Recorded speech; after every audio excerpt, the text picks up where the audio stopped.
If you don't know about the Black Podcasters Association, come out from under the rock, okay? Come out from under the rock. It's no fun under there. Everybody that you want to know is in the Black Podcasters Association. So, Corey, thank you so much. Thank you for having me. Yes, Corey said they told me I wasn't gonna have to talk, and now look at me. Talk. But you always got to be ready, right? Always. They say you got to stay ready, so you ain't got to get ready, Corey. Right. That's what they say. How you doing? I'm doing good. I'm happy to be here. Yes. It's exciting. It is exciting. It's very exciting. I love being in community. I think in the words of Miss Lisa Woolfolk, the Black Podcasting Award winner, Lisa Woolfolk, I'm a community ass bitch. You know what I'm saying?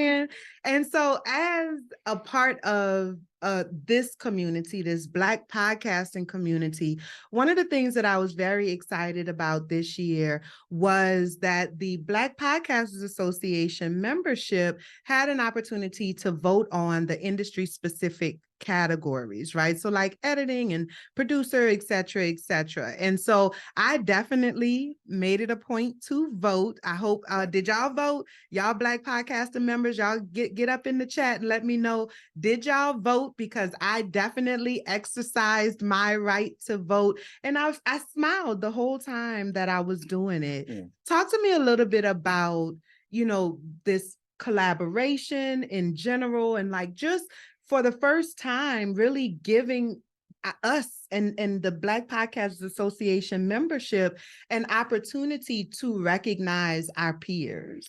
So, I mean, the conversation happened with me and Demetrius and I early this year. And one of the things that, as you know, I'm an advocate about, for Black, not only just podcasters, but professionals in the industry. Mm-hmm. And we were talking about it, and I told him, I was noticing on all the different award shows, there was never any recognition for the people behind the scenes. Yeah.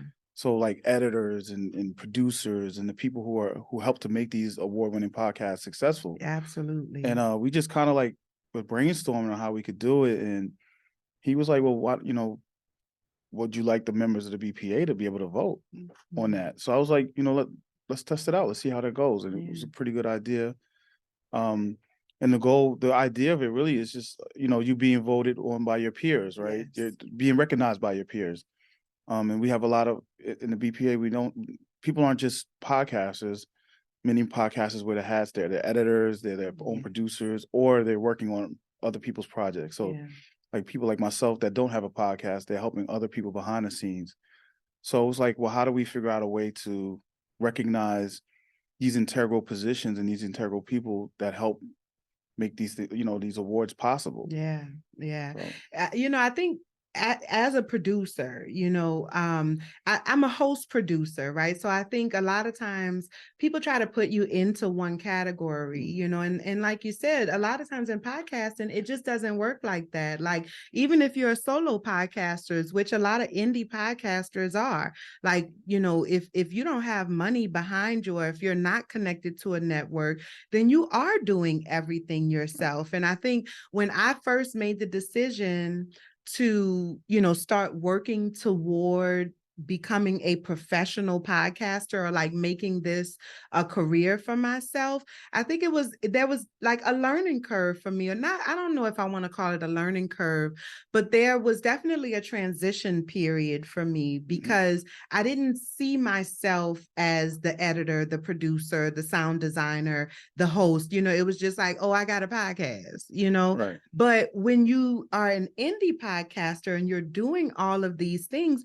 you are wearing many hats, And so to really put yourself out there in a way that, like, you can call yourself a producer, you can call yourself an editor, like, yeah, I'm used to doing all of the things, but I prefer to do this thing. And I'm really, really good at doing this thing. Like, that was a journey for me, Yeah. And so, just being in a place where we finally, and we as in the membership, of the Black Podcasters Association, finally got an opportunity to, just recognize our peers like that. I think that just it meant a lot to me personally, right? Yeah. It meant a lot to me, like when we were doing announcing for best producer, right? Um, when I was like, oh, that's Crystal, like these are my peers. These are my people that I'm inspired by, people that I look up to, people whose work is entertaining to me, Right. and that I learn things from these people. And it's like, you get to vote for your people and not have it be like shiesty. Yeah. I mean, you brought up Crystal. I think it's important for us to do stuff like this so people aren't just not knowing about people like Crystal once a year at a conference. Yes. Right. Now you know that she's out, you have producers like Crystal out here.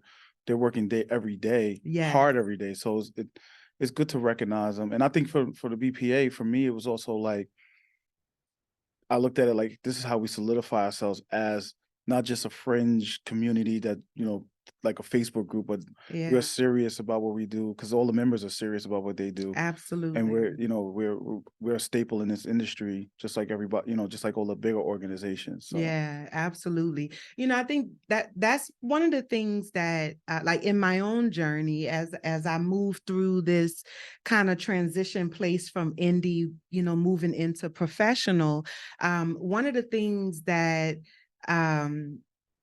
I don't know, one of the things that I always just try to remind myself is like, I do this, you know what I'm saying? Like I'm here, I do this, I'm here, I'm present. I can do this, if that makes sense, and I done lost my train of thought. I was going somewhere with that. I was, but I don't know what happened. I done got sidetracked out here in these streets, but that's all right. We going. I just want you, because you mentioned something that's important for especially as indie podcasters. I remember last year, I remember one award last year. Yeah. And I told him, I said, you wear all the hats. You're not just an award-winning podcaster. You're an award-winning editor. Yeah. You're an award-winning producer. Yeah. Because you did all of that to create this product that was voted on, and people said this was the best for the year. Yes. So you gotta wear that. You gotta claim that title too. Like it's not just I'm podcast of the year award. Like nah, I was the editor of that project. Yeah. And for me, the influence came from like watching the Academy Awards, right? Because whenever you see their marketing brought to you by the team, the editor of this, award nominee of this movie, he's the editor of that, and I was like, well, that makes sense, right? Because it's not just marketing, but you earn that title. Yeah. So you need to claim it. Yeah, you definitely do. And that's what I was going to say, is that the work happens behind the scenes. You know what I'm saying? Like what, and I'm becoming more and more aware, like when people ask me what's the name of your podcast? And I'm like, well, I only hosted 2 podcasts, but I've worked on 5 or 6 podcasts, but I've only hosted 2 podcasts. So if you want to know what's the name of the podcast that I hosted, that's Unicorns Talk Podcast, and that Stories All Around Us. But I consider all of the shows that I work on as the producer, as my podcast as well. You get what I'm saying? Yeah. So it's like, as I move from this indie world into this professional world, it's really about finding myself and finding what my placement is in the industry, and how do I present myself in the industry. Like, for example, I produced the live shows for Stitch Please podcast, which won tonight for Best Blurred podcast, right? Okay. Shout out to Lisa once Congrats. Again, right? But do I say I'm now a Black Podcasters Award winner as well? I feel like I do, you know what I'm saying? Because I produce it. And so like finding my judge, finding my what's the word I'm looking for? My footing in this space as I make the transition, and not just seeing myself as, oh, I'm just a podcaster, or I'm just, a podcast host, but like I am a podcast professional. And as such, I think we deserve to be recognized as well. Does that make sense? Yeah. I mean, it's once you start bringing other people in, it's a team effort. So the team wins the Super Bowl, the team wins the championship. So everybody gets a piece, gets claim to that. Absolutely. Absolutely. And don't be afraid to talk about it. Yes. I think the industry needs to, they need to see this. They need to see us celebrating this, and they need to understand that we are serious about what we do. Yeah. And it's a level of recognition that has to be made, and if they won't do it on their own volition, we have to force them to. That's why I started the BPA. Like, you always hear me talk about that. Like, I started it because it was like, yo, I'm not gonna wait for somebody else to do it. I'm just gonna do it and make it happen. Absolutely. Absolutely. All right, Corey. Well, thank you so much for joining me. It's always good seeing you It's too. always good to see you.